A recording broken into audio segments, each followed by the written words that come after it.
Afternoon to all of you साथियों। सबसे पहले तो कल दिनांक 18/6/2024 को यूजीसी नेट 2024 जून 70 का जो है आयोजित हुआ। साथियों सभी का पेपर अच्छा हुआ होगा, ये इसी मनोकामना के साथ में आज हम जो है इस पेपर का एनालिसिस करेंगे। तो यूजीसी नेट के सबसे पहले पेपर फर्स्ट का एनालिसिस करेंगे साथियों। तो जो मेरा पेपर है वही मैं आपको के सामने लेके आया हूँ, उसी को मैं एनालिसिस करवा रहा हूँ साथियों। अब सबसे पहले हम देखेंगे read the following passage and answer the question and below ना। तो ये डीआई का क्वेश्चन था, काफ़ी अच्छा क्वेश्चन था और काफ़ी बड़ा क्वेश्चन था। ये काफ़ी लेंदी टाइप का क्वेश्चन था। इस क्वेश्चन को हल करने में काफ़ी बच्चों ने काफ़ी ज़्यादा टाइम, मैंने भी काफ़ी टाइम ले लिया था, करीब फर्स्ट 20 मिनट में इसी क्वेश्चन को, लेकिन मैंने इसको कम्प्लीटली जो है अच्छे से सोल्व करके ही इसको किया था साथियों। तो हम बात करते हैं विश्व में रोगियों का रोगवार प्रतिशत और सभी रोगियों वृक्क रोगियों का महाद्वीपवार विवरण है ना, इससे संबंधित क्वेश्चन था साथियों। पहला क्वेश्चन है, यदि दक्षिणी अमेरिका में वृक्क रोगियों की संख्या में 25% कमी होती है तो विश्व में कुल वृक्क रोगियों की संख्या में कितने प्रतिशत कमी आएगी साथियों। तो क्वेश्चन नंबर 1 का जो सही जवाब होगा 4% है ना साथियों। कई लोगों ने इसका डायरेक्ट कर दिया, मैंने भी शुरुआत में इसका डायरेक्ट आंसर किया था प्रतिशत के हिसाब से निकाल के, लेकिन वो गलत था। फिर मैंने जो है विश्व की कुल जनसंख्या, फिर समस्त रोगी और प्रत्येक जो रोग है ना, उसके अनुसार निकाला इसका। तो इसका जो राइट आंसर होगा 4% है ना, ऑप्शन नंबर 1 इसका बिल्कुल सही जवाब हो जाएगा साथियों। The next question is question number 2। इसी पैसेज का नेक्स्ट क्वेश्चन, 5 क्वेश्चन इसी पैसेज के हैं साथियों, काफ़ी अच्छे क्वेश्चन है। अफ्रीका में रोगियों की संख्या का एशिया और उत्तरी अमेरिका को मिलाकर वहाँ के वृक्क रोगियों की संख्या के साथ अनुपात कितना है साथियों। तो काफ़ी शानदार क्वेश्चन था, इसका 50:21 इसका right answer, option number 4। The next question, question number 3। Question number 3 है साथियों, यदि विश्व में यकृत शोध रोगियों की संख्या में 6% और हृदय रोगियों की संख्या में 22% की वृद्धि होती है तो विश्व में यकृत शोध रोगियों की संख्या और हृदय रोगियों की संख्या का अनुपात क्या होगा। तो इसका अनुपात होगा साथियों 159:671, इसका करेक्ट आंसर हो जाएगा क्वेश्चन नंबर 3 का, option number 3 is correct answer. The next question, question number 4। The number of kidney patient in Australia is approximately of the number of patient of heart disease in the world. Australia में वृक्क रोगियों की संख्या विश्व में हृदय रोगियों की संख्या का लगभग कितने प्रतिशत है। तो बिल्कुल इसका करेक्ट जवाब जो है 6.82 है ना साथियों, बिल्कुल करेक्ट है 6.82। The next question, question number 5। यदि यूरोप में रोगियों की संख्या में प्रतिवर्ष 10% की वृद्धि होती है साथियों, क्या है, यदि यूरोप के अंदर रोगियों की संख्या में प्रतिवर्ष कितने 10% की वृद्धि होती है तो 2 वर्ष पश्चात यूरोप में रोगियों की संख्या और 2023 में दक्षिण अमेरिका में वृक्क रोगियों की संख्या के बीच का कितना है ना, अंतर पूछा गया था। तो इसमें 8 लाख इसका राइट आंसर है साथियों, क्वेश्चन नंबर 5 का option number 1 is correct answer है ना। The next question, question number 6। Question number 6 में लिस्ट 1 और लिस्ट 2 को मैच करना था साथियों। इसमें सबसे पहले लिस्ट 1 में महाविद्यालय दिए थे और सेकंड में उनके संस्थापक दिए थे साथियों ना। तो साथियों देखो इसमें ज़्यादा कुछ नहीं था, हिंदू कॉलेज कोलकाता जो राजा राम मोहन राय ने इनकी स्थापना की थी है ना। तो हमारे को इससे मैचिंग करना था, मैचिंग वाला क्वेश्चन था। तो देखो बी में थर्ड, तो बी में थर्ड कहाँ पे है साथियों, तो ऑप्शन नंबर 2 के अंदर, यानी कि क्वेश्चन नंबर 6 का जो राइट आंसर है ऑप्शन नंबर 2 इसका बिल्कुल सही जवाब हो जाएगा साथियों है ना। तो साथियों काफ़ी सारे क्वेश्चन ऐसे हैं कि डायरेक्ट अपने को एक मैच करना था और उसका बिल्कुल सटीक आंसर जो है हमारे को प्राप्त हो रहा था, ऐसे काफ़ी सारे क्वेश्चन है ना। Next question, question number 7। शोध निबंध के निम्न अनुभागों को सही क्रम में व्यवस्थित कीजिए। तो साथियों इसके अंदर पूछा गया था किसके बारे में, रिसर्च डिसर्टेशन के बारे में है ना। कई लोगों ने इसका आंसर गलत किया है साथियों, जबकि रिसर्च डिसर्टेशन में सबसे पहले आता है क्या, आता है एक्नॉलेजमेंट है ना। क्या आता है, एक्नॉलेजमेंट। अब देखो एक्नॉलेजमेंट यानी कि सबसे पहले ए, तो अकॉर्डिंग टू ऑप्शन ये भी गलत हो जाएगा, ये भी गलत हो जाएगा ना। एक किस में है, इसमें है और इसमें है। द नेक्स्ट, तो उसके बाद में एनालिसिस के बाद में हम क्या करते हैं, लिटरेचर रिव्यू को डालते हैं ना, लिटरेचर रिव्यू, तो डी, यानी कि ये भी गलत हो जाएगा। इसका करेक्ट आंसर हो जाता है 4 नंबर है ना। तो एनालिसमेंट, फिर लिटरेचर रिव्यू, फिर रिसर्च मेथड और फिर डिस्कशन, इस प्रकार से इसका सही क्रम होता है साथियों। The next question, question number 8 number question था साथियों, निम्न में से कौन संरचनात्मक परीक्षण में प्रतिचयन उपागम की ओर संकेत करता है जिसके द्वारा किसी प्रतिचयनित व्यक्ति का एक निर्धारित समय अवधि के लिए परीक्षण किया जाता है। तो इसका जो है फोकस प्रतिचयन यानी फोकल सैंपलिंग इसका correct answer. The question number 8 का option number 1 is correct answer. The next question, identify the list of 4 quadrant of the courses hosted by स्वयं। स्वयं का क्वेश्चन हर पेपर में पूछा जाता है साथियों, इसको आप अच्छे से देख लेना। यह है जो है राजस्थान का जो सेट हुआ था 2023 में, आर सेट है ना, राजस्थान का सेट हुआ था 2023 में, उसमें भी सेम क्वेश्चन पूछा गया था बिल्कुल। 1, 2, 3 और 4 ये चारों ABCD उसमें भी बिल्कुल ऐसे कैसे ही पूछा गया था, है ना साथियों। तो 9 नंबर क्वेश्चन का ABCD किस में है, तो ऑप्शन नंबर 2 के अंदर है ना। तो क्वेश्चन नंबर 9 का option number 2 is correct answer. Then the next question, question number 10 question, बौद्ध विचारधारा में आत्मचिंतन निम्न में से किस प्रक्रिया में सन्निहित है। तो साथियों इसका जो आंसर होना चाहिए वह है रिलीजियन चेंज, है ना। आई थिंक इसका जो है करेक्ट आंसर ऑप्शन नंबर 2 ही होना चाहिए साथियों। The next question, question number 11 question is called, देखो हम हिंदी में इसको देख लेते हैं।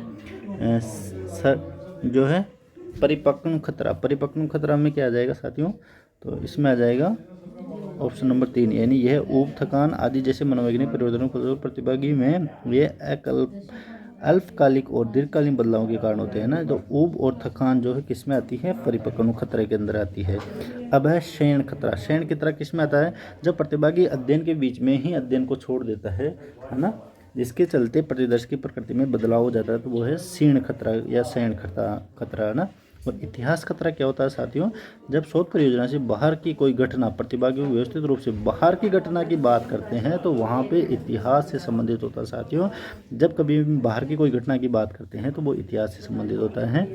तो इस प्रकार से इस क्वेश्चन का जो करेक्ट आंसर हो जाएगा ऑप्शन नंबर 2, है ना। क्वेश्चन नंबर 11 का option number 2 is right answer. The next question, question number 12, which of the following statement are correct as per classical Indian school of logic. न्याय शास्त्र, है ना। तो देखो न्याय शास्त्र के अंतर्गत क्या होगा साथियों, कौन से सही है, तो इसमें जो करेक्ट आंसर मुझे जहाँ तक लग रहा है साथियों, तो इसका जो है B और C, यानी कि B और C, यानी क्वेश्चन नंबर 12 का ऑप्शन नंबर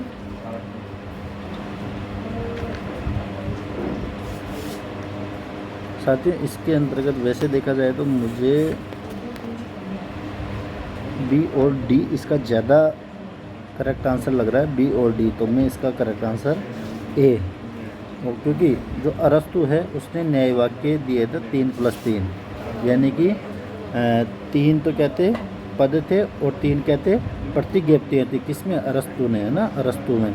जबकि भारतीय जो शास्त्रीय न्याय मत है उसके अनुसार क्या थे, तो 5 प्रतिज्ञप्तियाँ थी और 5 ही पद थे। तो इसमें जो है B और D करेक्ट आंसर होना चाहिए क्वेश्चन नंबर 12 में। The next question, question number 13, which of the following statement are true. कौन से कथन जो है सत्य है साथियों। तो देखो साथियों, true and falsehood are attribute of individual proposition, validity can never apply the single proposition invalid argument, यानी कि इसका जो है C ऑप्शन गलत है साथियों। बाकी A, B और D यानी ऑप्शन नंबर 1 इसमें सही जवाब हो जाएगा क्वेश्चन नंबर 13 में। The next question, question number 14 में पूछा कि कौन सा सर्वाधिक कम समय तक अस्तित्ववान अस्थिर वायु साथियों, कौन सा वोलेटाइल ऑर्गेनिक कंपाउंड, है ना, VOC इसका करेक्ट आंसर हो जाएगा। क्वेश्चन नंबर 15 कह रहा साथियों, ₹50 की किसी राशि को ABC में इस प्रकार बांटा जाता है कि AB से 5 रुपये कम पाता है और BC से 10 रुपये कम पाता है। तो इसके अकॉर्डिंग टू रेशियो मैंने इसका आंसर निकाला था। तो साथियों ये देखो आपके सामने इसका हल किया हुआ है मैंने किस तरीके से, 2, 3 और 5, 2, 3, 5 किसमें, ऑप्शन नंबर 4, क्वेश्चन नंबर 15 का option number 4 correct answer. The next question, question number 16, Aadhaar M संख्या पद्धति में यदि LM संख्या L को निरूपित करता है, जब इसे आधार 10 संख्या निरूपित किया जाता है तो निम्नलिखित संख्याओं को A से D के सही क्रम में चिन्हित करना था। तो इसमें जो है साथियों सबसे छोटी संख्या आएगी बी, सबसे पहले बी, फिर आएगा ए, फिर आएगा सी और फिर आएगा डी, यानी कि ऑप्शन नंबर 1 इसका सही जवाब है क्वेश्चन नंबर 16 का। The next question, question number 17, UGC Infonet का जो है Infonet digital library consortia NLIST एवं INDEST इंडेस्ट AICTE कंसोर्टिया नाम वाले तीनों कंसोर्टिया को मिलाकर, तो कई बार ये क्वेश्चन पूछा जा सकता है साथियों, ई शोध सिंधु है ना, किसका है ई शोध सिंधु, तो इन तीनों को मिला के ई शोध सिंधु की कब स्थापना करी थी साथियों, तो 2015 में, ध्यान रखना है ना, कब ई शोध सिंधु की स्थापना कब हुई थी साथियों, तो 2015 के अंदर। The next question, question number 18, तो 18 में साथियों मुझे जो है 2 ऑप्शन में डाउट लग रहा है।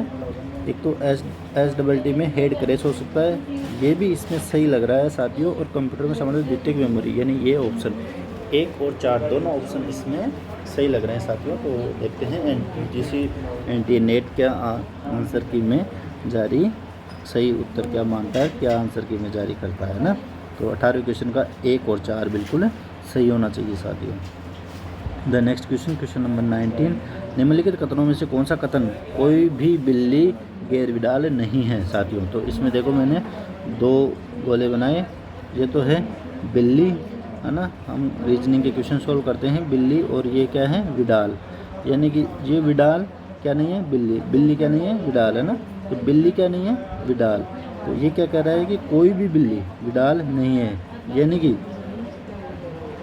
कोई भी बिल्ली विडाल नहीं है, कोई भी बिल्ली गैर विडाल नहीं है साथियों, गैर विडाल नहीं है, क्या नहीं है, तो गैर विडाल, यानी कि सभी बिल्लियाँ क्या है, विडाल है, सभी बिल्लियाँ क्या है, विडाल है, कोई भी बिल्ली क्या नहीं है, गैर विडाल, गैर विडाल नहीं है ना साथियों। तो इसका जो सही आंसर हो जाएगा आर कैट आर फिलाइन है ना, सभी बिल्लियाँ क्या है, विडाल है, यानी कोई भी बिल्ली गैर विडाल नहीं है, तो सभी बिल्लियाँ क्या हैं, विडाल है ना। नेक्स्ट क्वेश्चन, क्वेश्चन नंबर 20, मेरा विश्वास है कि मैं इस कक्षा में अच्छा करूंगा, राम ने अपने भाई को बताया। SAT के वाचिक शाब्दिक भाग में मैंने पूर्ण अंक प्राप्त किए और मैंने सदैव अपने साहित्य विषय की कक्षाओं में उत्कृष्ट स्थान प्राप्त किया। राम निम्नलिखित में से क्या प्रदर्शित कर रहा है साथियों, तो इसका जो है सही जवाब क्या हो जाएगा, साहित्य में उच्च स्व क्षमता या उच्च स्तरीय तदनुभूति। तो 2 और 3 में से इसका जो सही जवाब है साथियों, 2 और 3 में से ही होगा। अभी मैं इस पर कन्फर्म नहीं हूँ साथियों, क्योंकि मुझे जहाँ तक है यह दोनों ही ऑप्शन सही लग रहे हैं साथियों। अब जो है NTA नेट क्या इसमें सही उत्तर मानता है, तो वो जल्दी ही आंसर की के साथ हमारे को पता चल जाएगा साथियों। मैं आपको कोई भी गलत आंसर नहीं बताना चाह रहा हूँ साथियों, है ना, और जहाँ तक जो मुझे लगा है वही मैं आप लोगों को बता रहा हूँ। नेक्स्ट क्वेश्चन, क्वेश्चन नंबर 21, गणित से संबंधित समस्याओं पर प्राचीन भारतीय ग्रंथ निम्नलिखित में से कौन सा है साथियों, तो ये आपको पता है, ये लीलावती है ना, गणित से संबंधित पूछा था तो गणित से संबंधित लीलावती है। अब क्वेश्चन नंबर 22, निम्नलिखित में से कौन स्वयं पाठ्यक्रमों हेतु निम्न में से नियुक्त किए गए राष्ट्रीय समन्वयक है ना, कौन से समन्वयक है, तो IIM बेंगलोर है, ये भी है, राष्ट्रीय मुक्त विद्यालय संस्थान भी है, लेकिन क्या नहीं है, तो अध्यापक शिक्षा संबंधी ब्लॉक संस्थान ये नहीं है साथियों। तो देखो A B C और E यानी CEC भी है, यानी ऑप्शन नंबर 4 इसमें सही जवाब हो जाएगा साथियों। नेक्स्ट क्वेश्चन, क्वेश्चन नंबर 23, तो identify the scales of measurement which would allow ranking of observation. Ranking की जब हम बात करते हैं, मैंने इससे पहले भी आप लोगों को बताया था विस्तृत रूप से, और एक अलग से इसी पे वीडियो बनाएंगे साथियों, जो है नॉमिनल, ऑर्डिनल, इंटरवल और रेशियो, ये कैसे क्या प्राप्त करते हैं, इस पर आगे मैं एक अलग से विस्तृत वीडियो बताऊंगा साथियों, चारों को अच्छे से समझाऊंगा, ताकि किसी भी एग्ज़ाम में ये क्वेश्चन, क्योंकि ये क्वेश्चन नया टाइप का क्वेश्चन है और आजकल अक्सर ये क्वेश्चन पूछा जाता है ना साथियों, तो इस पर एक अलग से वीडियो बनाऊंगा ताकि आप लोगों को चारों समझ में आए और कभी ये क्वेश्चन गलत नहीं हो। तो क्वेश्चन नंबर 23 में रैंकिंग के लिए पूछा गया है, तो रैंकिंग के लिए अपन ऑर्डिनल स्केल यूज में लेते हैं ना साथियों। तो इसमें क्या हो जाएगा, ऑप्शन नंबर 3 बिल्कुल इसका सही जवाब है साथियों, B ओनली है ना। तो कई लोगों ने इसमें गलत भी किया है, इंटरवल भी किया है ना आंसर, जबकि वो गलत हो जाएगा साथियों। तो क्वेश्चन नंबर 23 का option number 3 correct answer. The next question, question number 24, निम्नलिखित में से कौन सी कंप्यूटर युक्तियाँ केवल आउटपुट निर्गत करती है। आउटपुट के बारे में पूछा है, न कि इनपुट के बारे में, है ना। तो आउटपुट कौन देता है, तो एक तो कैथोड रे ट्यूब मॉनिटर है ना, CRT की फुल फॉर्म ध्यान रखना, कैथोड रे ट्यूब है ना मॉनिटर। और प्लॉटर, प्लॉटर किसमें, प्रिंटिंग में। प्रिंटिंग किसका, ग्राफिक्स जो प्रिंटर होता है ना, बड़े बड़े जो भी पोस्टर वगैरह हम प्रिंट करते हैं वो प्लॉटर पे है ना। CRT मॉनिटर और प्लॉटर, यानी B और D right answer. Option number 4, 24 में option number 4 is correct answer. Question number 25, वर्ष 1945 के आसपास स्टोर प्रोग्राम कंप्यूटर का विचार किसने, इसे जो प्रोग्राम और डाटा मेमोरी में धारण करता था और फिर मेमोरी और प्रोसेसर के बीच संचालित करता था। तो ये है जॉन वॉन न्यूमैन, है ना। इसका करेक्ट आंसर ऑप्शन नंबर 4 है ना, जॉन वॉन न्यूमैन। 1945 में ध्यान रखना चाहती है, जॉन वॉन न्यूमैन, है ना। The next question, question number 26, the next question 26 is वर्णमाला लेखन के संचार से स्पर्श रहित संस्कृति निम्न में से किस संस्कृति के रूप में ज्ञात है। तो यह है प्राइमरी ओरलिटी, है ना, प्राथमिक मौखिकता। ऑप्शन नंबर 4 बिल्कुल सही जवाब क्वेश्चन नंबर 26 में। The next question, question number 27, एक 500 मीटर लंबी रेलगाड़ी 1000 मीटर ओब्लिक सेकंड प्रति सेकंड, है ना, 100 मीटर प्रति सेकंड की गति से चलते हुए एक सुरंग को 10 सेकंड में पार करती है। सुरंग की लंबाई कितनी है साथियों, तो सुरंग की लंबाई हमने निकाल ली थी इसमें 500 मीटर, है ना। तो आप इसको ऐसे भी निकाल सकते हैं, 500 metre plus 500 metre equal to 1000 metre, है ना।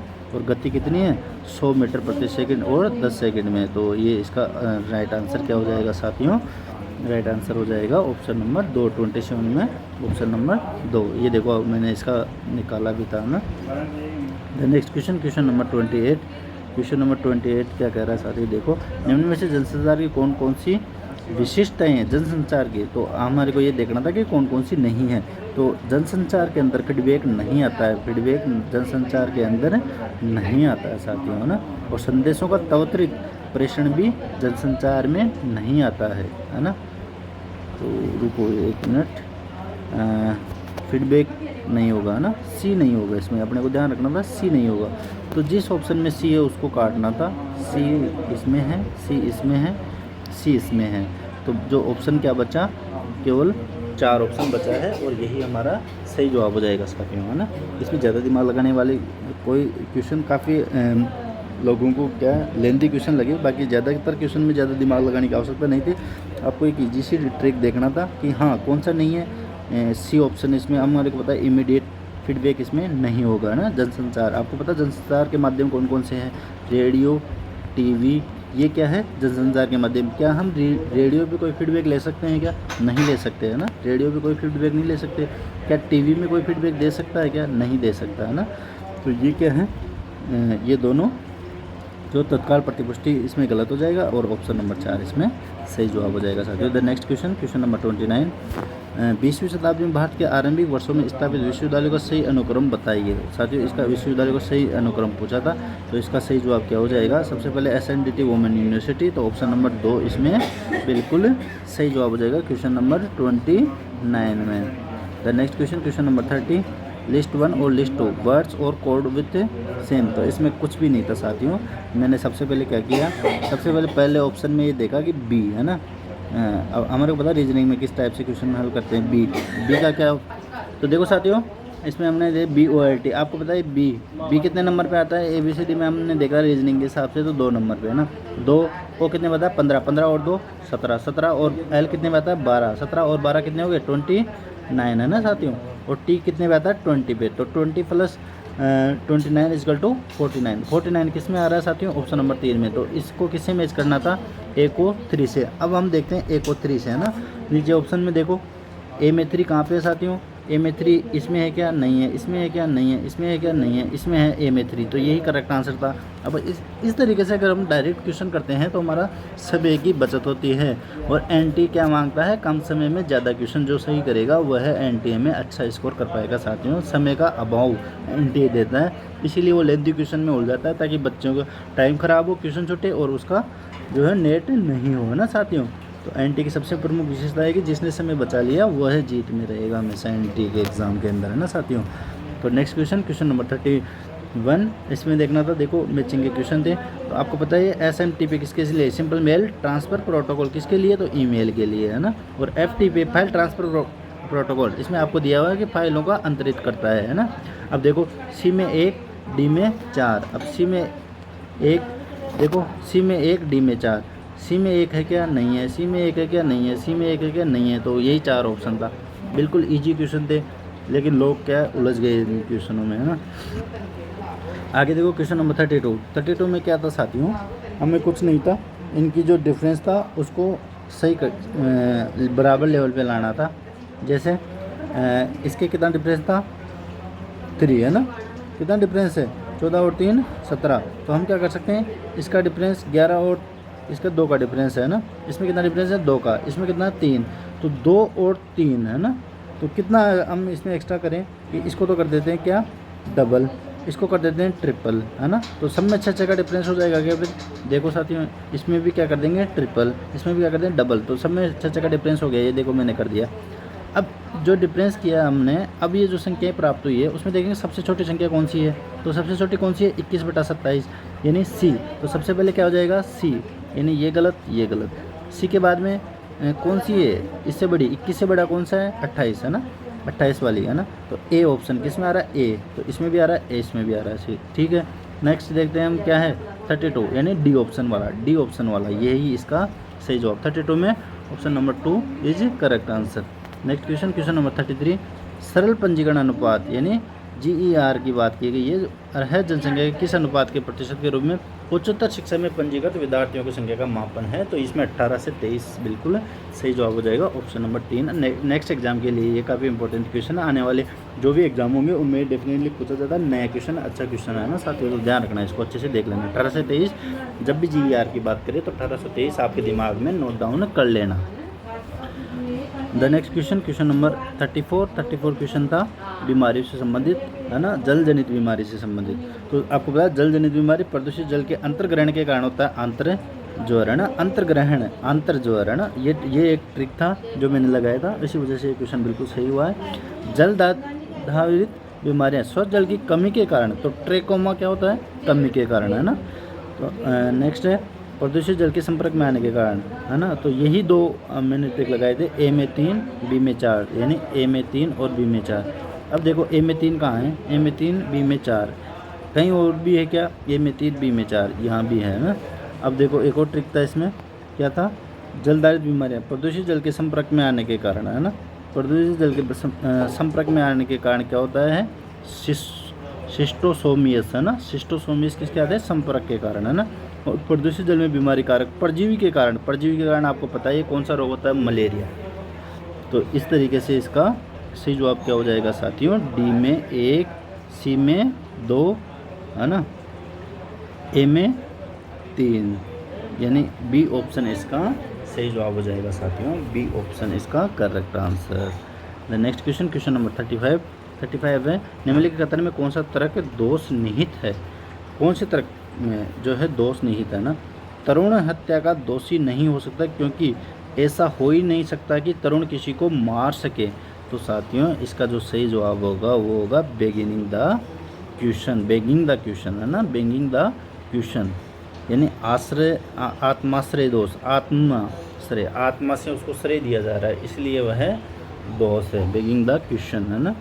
क्वेश्चन नंबर 35 का ऑप्शन नंबर 3 इसका सही जवाब। निम्नलिखित को बढ़ते गुणार्थ के क्रम में व्यवस्थित कीजिए साथियों, इन्हें गुणों के क्रम में लगाना था। सबसे पहले क्या हो जाएगा पशु के बाद में घरेलू पशु के बाद में क्या हो जाएगा साथियों, तो देखो बी ए यानी ये और ये तो गलत हो जाएगा। अब हम देखते हैं बी ए के बाद में क्या आना चाहिए साथियों, तो बी ए के बाद में आएगा भार ढोने वाला यानी डी, और उसके बाद में घोड़ा, यानी ऑप्शन नंबर 3 इसमें सही जवाब होगा साथियों क्वेश्चन नंबर 36 में। द नेक्स्ट क्वेश्चन नंबर 37, अंतर्राष्ट्रीय सौर संधि अधिकांश देशों के मध्य की गई संधि जो आंशिक रूप से अथवा पूर्णतया स्थित है। तो साथियों ये कर्क रेखा से ऊपर, यानी जो हमारी कर्क रेखा जा रही है उससे ऊपर के सारे देश, तो ये सारे देश नहीं हो सकते हैं ना, क्योंकि कर्क रेखा से ऊपर के कई ऐसे देश हैं जिनमें सूर्य बहुत कम समय तक जो है दिखाई देता है, जिसकी वजह से वहाँ पे मेन था सूर्य का रोल। सोलर के लिए क्या चाहिए, अधिक से अधिक सूर्य का जहाँ पे प्रकाश आ रहा है उन्हीं देशों में ये अंतर्राष्ट्रीय सौर संधि लागू की गई है। तो वो कहाँ पे आएगा अकॉर्डिंग टू ऑप्शन, अगर मकर रेखा से नीचे, तो मकर रेखा से नीचे के सारे देश क्या आ सकता है, क्या नहीं आ सकता है ना साथियों। तो इसमें जो है कर्क रेखा और मकर रेखा के मध्य, आपको पता है कर्क रेखा के ऊपर ही सूर्य अधिकतर समय तक रहता है, कर्क रेखा पर ही अधिकतर सोलर जो है एज प्लांट्स लगाए जा रहे हैं ना। तो कर्क रेखा और मकर रेखा के मध्य इसका सही जवाब हो जाएगा क्वेश्चन नंबर 37 का option number 3 is correct answer. The next question, question number 38 question is employment of classroom technology need clarity with regard to, ना इसके regard.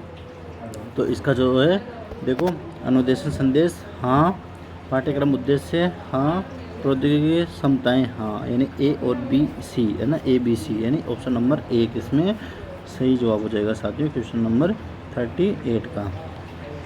The next question, question number 39। तो इसमें देखो SDG के बारे में पूछा गया था, तो इसमें हो जाएगा साथियों बी सी डी ए है ना, BCDA यानी ऑप्शन नंबर 3 क्वेश्चन नंबर 39 का correct answer.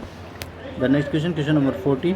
The solar thermal energy collector के बारे में पूछा गया था साथियों।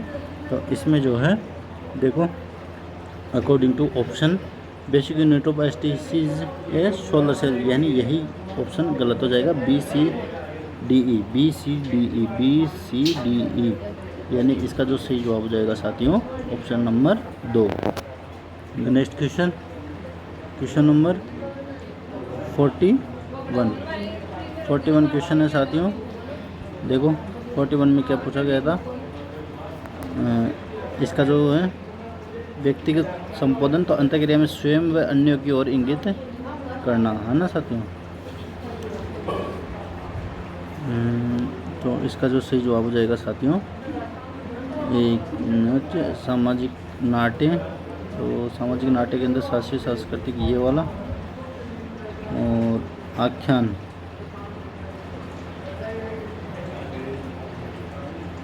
इसमें हो जाएगा साथियों, ये हो गया सामाजिक नाट्य, ये हो गया आख्यान, इसमें 3, 4, इसका जो करेक्ट आंसर होना चाहिए ऑप्शन नंबर 3 है ना। 41 में ऑप्शन नंबर 3 करेक्ट आंसर होना चाहिए साथियों, है ना। नरेटिव सी में एक हाँ बिल्कुल, इसका नरेटिव किससे संबंधित है साथियों, तो एक विशेष दृष्टिकोण से अनुक्रमिक वृत्तांतों और कथाओं को कहना और बार ना, ये किससे संबंधित है, नरेटिव से। तो इसका जो है थोड़ा सा कन्फ्यूजन है साथियों इस क्वेश्चन में, लेकिन इसका जो है सही जवाब 3 होना चाहिए। और चलो नेक्स्ट क्वेश्चन देखते हैं हम।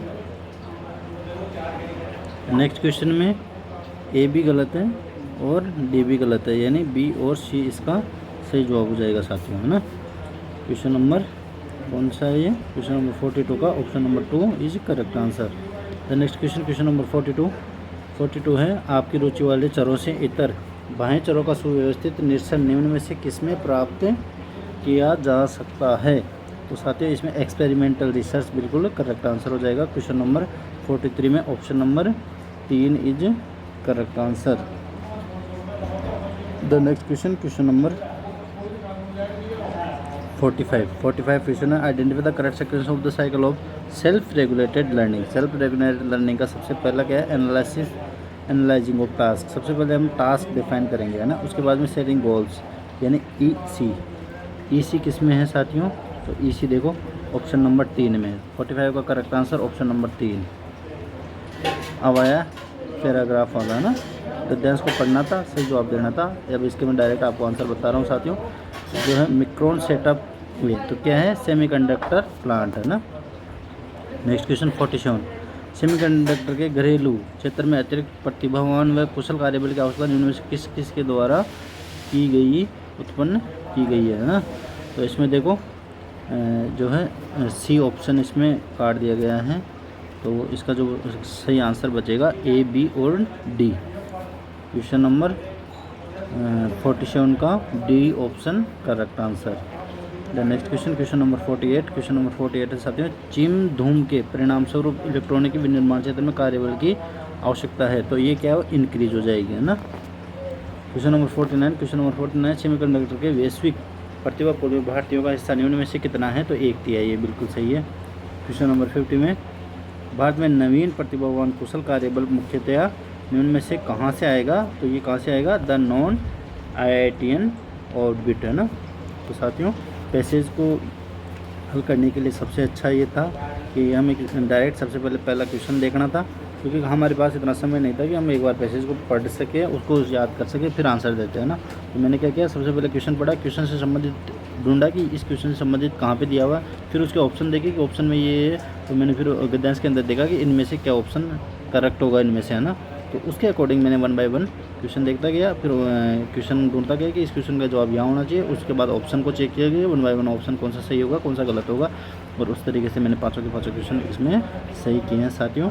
तो देखो इस तरीके से आप भी आगे वाले जो नेट एग्ज़ाम है उसके लिए तैयारी के लिए मैं आपको स्पेशली यूट्यूब पे जो है तैयारी, तो जल्दी ही हम इसका जो क्वेश्चन है डिफ़िकल्ट क्वेश्चन किस प्रकार से हम आसानी से इजीली सॉल्व कर सकते हैं साथियों, उस पर भी एक वीडियो लेके आऊँगा। तो वीडियो अगर आपको अच्छा लगे तो लाइक करें, चैनल को सब्सक्राइब करें और अधिक से अधिक आपके साथियों तक शेयर करें ताकि लोगों को इसका आंसर प्राप्त हो सके। और क्वेश्चन एनालिसिस करना ही नहीं, बाकी क्वेश्चन किस तरीके से हल किए जाते हैं उस पर भी मैंने विशेष रूप से फोकस किया है, और आने वाली वीडियो में एक विशेष वीडियो लेकर आऊँगा जिसमें इसी तरीके से किस प्रकार से हम एग्जाम के क्वेश्चन अच्छे से अच्छे सोल्व ईजी तरीके से ज़्यादा क्वेश्चन अच्छे से सोल्व कर सकते हैं, है ना, वो वाले, और कम समय में किस तरीके से हम समय की बचत कर सकते हैं उस पर भी एक अलग से वीडियो लेके आऊँगा साथियों। तो वही वीडियो प्राप्त करने के लिए चैनल को ज़रूर सब्सक्राइब करें ताकि वह वीडियो जब भी बनाऊँ आपको प्राप्त हो ना साथियों।